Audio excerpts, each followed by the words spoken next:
വീട്ടിൽ 500 ഉറുപ്പ്യ എടുത്തുകൊണ്ട് വാങ്ങിയ പിലാവാണത്. ഇതിന് ഇഷ്ടം പോലെ ചക്ക ഉണ്ട് കേട്ടോ. ഇരട്ടച്ചക്ക ഉണ്ടോ? ഇരട്ടച്ചക്ക മാറിയുണ്ട് ഇവിടെ. ഇഷ്ടംപോലെ ചക്കയാണ് ഇതിന്. ഏത് കാലത്തും ചക്കയാണ് കേട്ടോ. 500 ഉറുപ്പ്യക്കൊക്കെ എപ്പോഴോ മുതലായിക്കണം.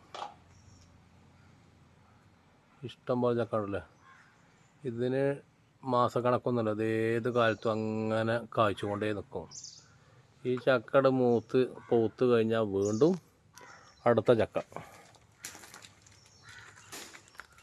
നിലത്തുനിന്നൊക്കെ പറിച്ച ഇതൊക്കെ ഇപ്പോൾ ചെറുതാണ്. ഇതിന് വലുതാവും. ഉണ്ടോ വലിയ ചക്ക ഉണ്ടല്ലോ മേലെ. ഇതിലൊക്കെ ഉണ്ട് ചക്ക. കണ്ട അതിൻ്റെ മുകളിലുണ്ട് ചക്ക. അവിടെ ഉണ്ട് ചക്ക. പ്ലാവ് നിറച്ച് ചക്ക തന്നെയാണ്. 500 ഉറുപ്പ്യ കൊടുത്തതിന് ഇത് മുതലായി.